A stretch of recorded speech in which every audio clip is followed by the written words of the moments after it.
MIF TV. Televízia, ktorá je k vám najbližšie. Celebrate this holy mass with you.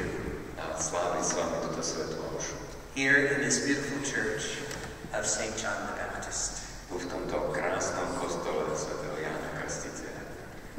I could never have imagined Nikdy by som si nebol predstavil, that I would be here today celebrating mass with you že tu raz budem s vami sláviť táto svätú omšu. as the bishop of my home diocese in Pennsylvania. Ako biskup mojej domácej diecézy v Pensylvánii. For so many years, I would look at a picture of this church from the outside that hung in my grandparents' home. Mnoho rokov som sa díval na obrázok, fotografiu tohoto kostola zvonku, ktorý ten obraz bol zavesený v dome mojich starých rodičov. And they would point at the picture Oni ukazovali vždy na ten obraz and they would say, "This is our church in Novej Bystrici." a vravili mi, toto je náš kostol v Novej Bystrici. And as a little boy, Ako malý chlapec I used to say, "It's a very nice church." som hovoril, to je pekný kostol. But of course, being inside with all of you today, filling this church, Ale samozrejme, keď som tu teraz s vami, v tomto zaplnenom kostole, I have come to realize tak som si uvedomil, that it is not just a nice church. to nie je len pekný kostol, It is a magnificent ale parish. nádherný kostol. When I was named a bishop, Keď ma vymenovali za biskupa, one of the things I was asked to do jedna z tých vecí, ktoré ma požiadali, aby som spravil, was to design a coat of arms. bola, aby som si nejako nadizajnoval, nakreslil biskupský erb. And I knew that when I was designing my coat of arms, A keď som ho teda kreslil, navrhoval, I had to reflect my Slovak heritage, chcel som, aby to odrážalo aj moje slovenské dedičstvo. but I also could not forget Novej Bystrice. A tiež som nemohol zabudnúť na Novú Bystricu. And so I looked to the coat of arms of Novej Bystrice, Tak som sa pozrel na erb Novej Bystrice and I took from it the grains of wheat. a zobral som odtiaľ semená. These grains were pictures of wheat, A zobral odtiaľ tie klasy. Prepáčte, obrázok klasov. symbolize sustenance, Pretože to symbolizovalo podstatu. not just earthly sustenance, Nielen teda pozemskú podstatu, to, čo nás živí, but eternal sustenance in the Eucharist. ale aj obživu večnú v Eucharistii, symbol klasov. And in Novej Bystrice's coat of arms, there were two. A v erbe Novej Bystrice sú dva tie klasy. In my coat of arms, there were 12. A teda do môjho erbu som ich tam dal 12. This is not just because we like a lot more in America, To nie len preto, že v Amerike chcem mať všetkého viac, but it is to symbolize a má to symbolizovať, that from the seed of a few, že zo semiačka niekoľkých z mála semiačok with the appropriate planting and growing, s náležitou starostlivosťou, s náležitým rastom we are able to provide a bountiful harvest. môžeme zabezpečiť bohatú žatvu.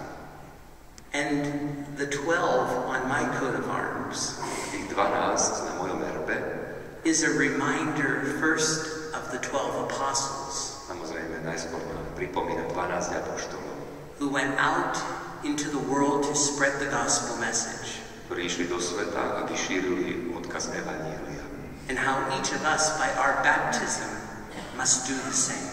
A každý z nás, ktorí sme pokrstení, máme robiť to isté. It also reminds us that if we are generous, Tiež nám to pripomína, že ak sme štedrí, God is generous Boh je štedrý. and will multiply A on znásobí what was first begun. to, čo bolo na začiatku.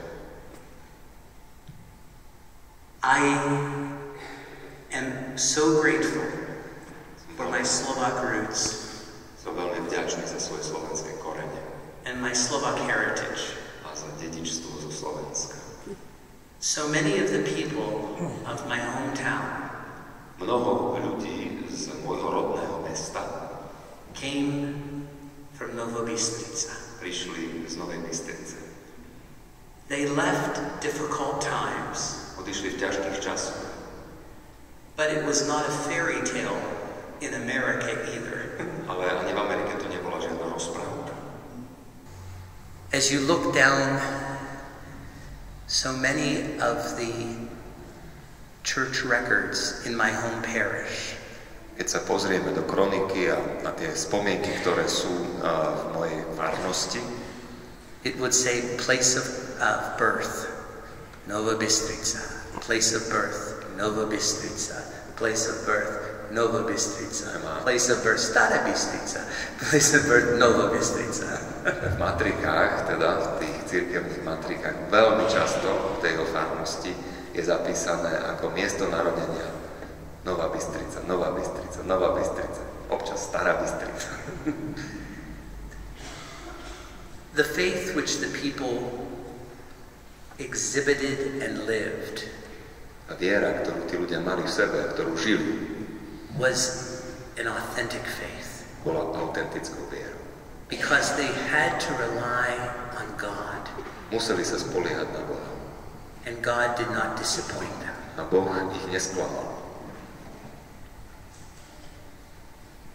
The pectoral cross that I'm wearing today Tento pektorál, tento kríž, ktorý ja teraz ako biskup nosím, and that I wear every day, ktorý mám stále na sebe každý deň, in many ways represents that immigrant history. mnohými spôsobmi reprezentuje, preukazuje túto históriu imigrantov. The cross itself Samotný kríž is made of stainless steel, je urobený z nerezovej ocele which was created in my hometown of Leechburg. a bol vytvorený v mojom rodnom meste Lichburgu. This steel came from the mill in our town, A toto je z oceliarne v mojom rodnom meste, to which many of our ancestors worked very hard. V tejto oceliarni mnoho našich predkov zo Slovenska ťažko pracovalo. My one grandfather worked almost 50 years in that mill. Môj starý otec tam pracoval 50 rokov v tej oceliarni. My other grandfather, Kulick, was a coal miner. Môj druhý starý otec Kulich bol baník v uholnej bani. And the wounds are symbolized on the cross with coal from our family farm in West Leechburg. A Kristove rany, ktoré sú zobrazené na bokoch toho kríža, sú vlastne z uhlia, z tej uholnej bane. It reminds me every day not only of my heritage, Tak ma to pripomína každý deň, nie len na môj pôvod, mi to pripomína, but like our ancestors, we need to be at sometimes as strong as steel, ale aj to, že tak ako naši predkovia, niekedy musíme byť silní ako koul, but also sometimes ale tiež niekedy as soft as coal. musíme byť aj taký jemný ako uhlie, alebo mäkký ako uhlie. Jesus reminds us in the gospel today Ježiš nám to dnes pripomína v Evanjeliu, that he is the true source of our consolation and our strength. že on je pravým zdrojom našej útechy a našej sily. And that we can only be as strong as we are when we are united with him. A my môžeme byť silní len vtedy, ak budeme s ním spojení. And that we must also be agents of compassion. A takisto, že by sme mali byť konateľmi súcitu. Here in Novej Bystrice, v Novej Bystrici. and I must admit, I check your website at least once a week. A musím povedať, že aspoň raz za týždeň sa chodím pozerať na vašu stránku webovú. Although many times I cheat and turn it on to the English language button. Ale niekedy trochu podvádzam, lebo si to tam prepnem na angličtinu. I am always edified. I'm always very grateful. Som vždy nadšený, som vďačný. To see the wonderful things that are happening here in this town. Krásne veci, ktoré sa tu dejú. But as I mentioned in my homily in Nitra, A ako som spomenul v homílii v Nitre, we must be always on guard. musíme si vždy dávať aj pozor. Because there were many things today in our culture, whether it is in America or in Slovakia, Pretože v našej kultúre sú dnes mnohé veci, či už je to v Amerike alebo na Slovensku, that are challenging us to look at ourselves rather than the other. ktoré nás vyzývajú k tomu, aby sme sa dívali skôr na seba, než na druhých. Many ways in which we think we can become as hard as steel on our own. Častokrát si dnes myslíme, že sa môžeme stať takými pevnými ako oceľ sami od seba. Or that we do not need to be compassionate and loving. Alebo že nepotrebujeme mať súcit s druhými, že nepotrebujeme druhých milovať. Earlier today in Starej Bystrica, Dnes ráno v Starej Bystrici I told the story of my home parish, our Slovak parish. som hovoril príbeh mojej rodnej farnosti, slovenskej farnosti v Amerike. St. Martha in Lichburg, Sveta Marta v Lichburgu, in which Father Halvanek, kde Father Halvanek who was born in Novej Bystrice, sa narodil v Novej Bystrici. was my pastor for 18 years as a young child. On mi bol farárom 18 rokov, keď som bol ešte malé dieťa, pamätám si ho. During the Great Depression in America, Počas veľkej depresie, krízy v Amerike, the parish church had a mortgage placed on it. ten kostol, ktorý stavali Slováci v Amerike, bol na hypotéku.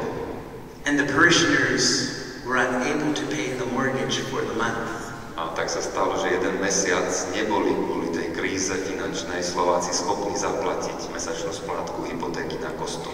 So the American bankers came A tak prišli tí americkí bankári and they took chains and locked the doors of the church. a doniesli reťaze a zamkli zámkom dvere na kostole.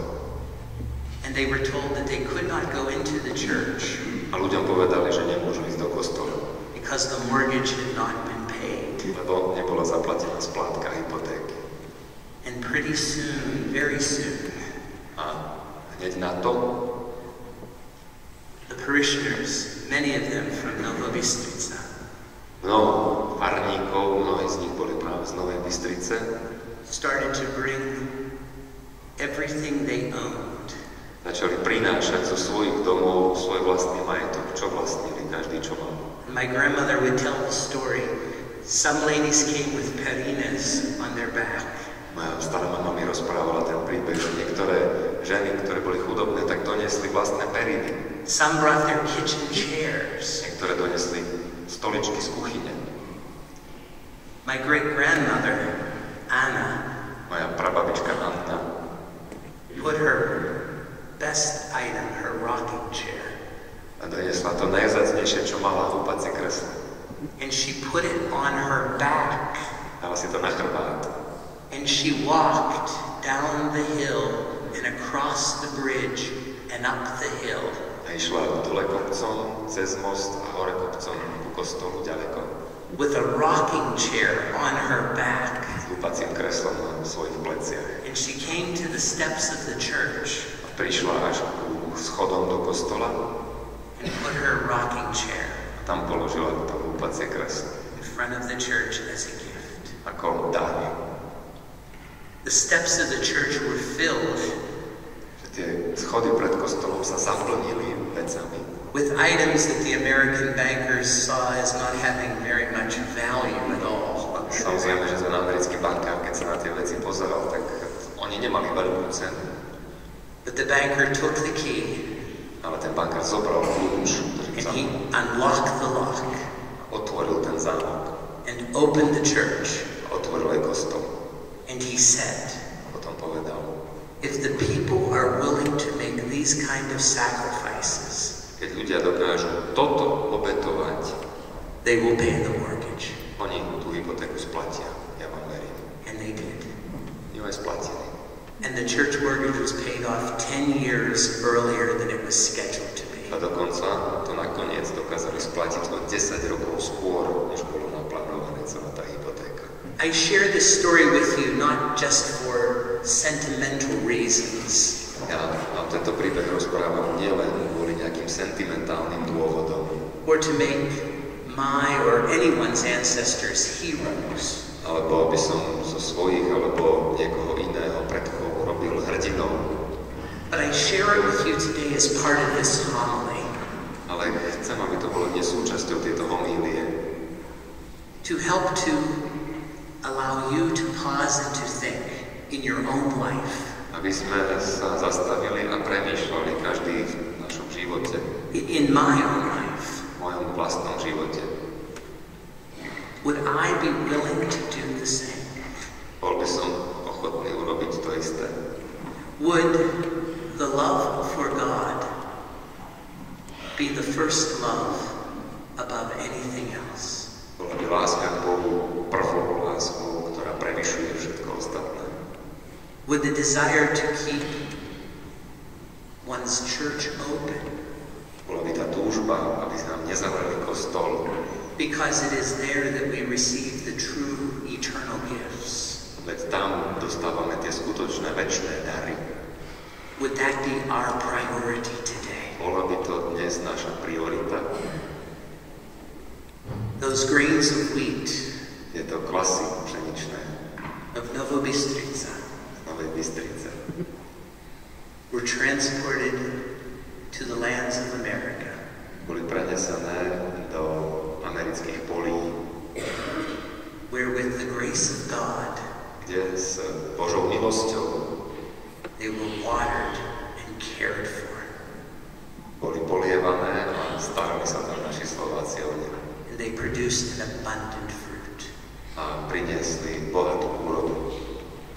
But now, both in Slovakia and America, ale teraz tak na Slovensku ako aj v Amerike, it is a new time for planting. Je nový čas na sadenie. We must plant and care for the new seeds. Musíme rozsievať, sadiť a starať sa o nové semienka. We must now be the example. Teraz my máme byť príkladom. For the next generation. Pre ďalšiu generáciu. So that they may grow. Aby oni rástli. And that they may produce. Aby oni priniesli ovocie. An abundant fruit. Bohaté ovocie. Today in my hometown, dnes v mojom rodnom meste, the mill is closed. A oceliareň už je zatvorená. The church has been merged. A kostol bol pričlenený k ďalšej farnosti. And the cemetery is full. A cintorín je plný. Of the people of Novej Bystrice. Je tam veľa ľudí pochovaných z Novej Bystrice. But their sacrifices and their legacy live on in each and every one of us. Ale ich obete, ktoré priniesli, a ich odkaz žije v každom jednom z nás, Slovákov, čo žijú v Amerike. When Christ calls us to carry on our back, maybe not our rocker, but the cross. Kristus Pán nás dnes pozýva, aby sme na svojich pleciach neniesli hlúpacie kreslo, ale kríž. May we joyfully place it upon our back. Nech ho s radosťou vložíme na svoj chrbát. May we walk with him. Kráčajme s ním. Confident that he will sustain us. Istý si tým, že on nám pomôže, on nás podrží.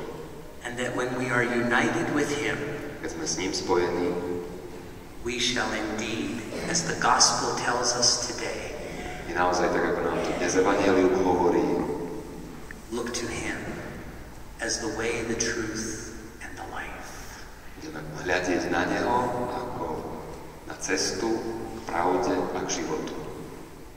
Please know that every day, Prosím, zoberte na vedomie, že každý deň I include in my prayers dávam ja do svojich modlitieb not only the deceased nielen zosnulých, who came far from Novej Bystrice, ktorí k nám prišli z Novej Bystrice do Ameriky, but I pray for each and every one of you, ale modlím sa za každého jedného a jednu z vás, the living of Novej Bystrice, všetkých žijúcich v Novej Bystrici, that you may continue to be healthy, aby ste boli naďalej zdraví, faithful, plní viery, as strong as steel, tak silný ako oceľ, and as soft as coal.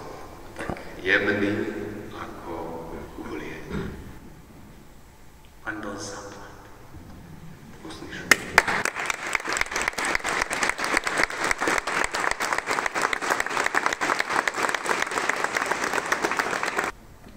Dôstojný otec Vyzdvihol, tým, že ste tu dnes u nás, demonstrujete, aké silné sú slovenské a bystrické korene. Nech sú vám i naďalej silným zdrojom energie vo vašom poslaní a nech to ovocie, ktoré vo vašej službe prinášate, síti Božím slovom a pravou vierou nielen vo vašej diecéze, ale všade tam, kde vás náš nebeský Otec povedie. Wonderful welcome for this beautiful celebration, most importantly for your kind and deep thoughts and prayers. Chcem sa veľmi pekne poďakovať za vaše prijatie, za túto peknú slávnosť, ale veľmi vám ďakujem za vaše myšlienky, za vaše modlitby za mňa. Ďakujem. I always will remind the Slovaks in America, who many of them are from the East, Vždy budem pripomínať Slovákom v Amerike, a mnoho z nich je z východu, that the East is nice, že východ je pekný, but there is nowhere like Kysúc. ale neexistuje nič také ako sú Kysúce. So I hope that I can continue to be not only an ambassador for all of Slovakia in America, Dúfam, že budem môcť byť nielen tak v úvodzovkách povedané veľvyslancom pre but I Slovensko, promise you I will be the best advocate for Novej Bystrice. budem vždy najlepším advokátom za Novú Bystricu. Thank you very much.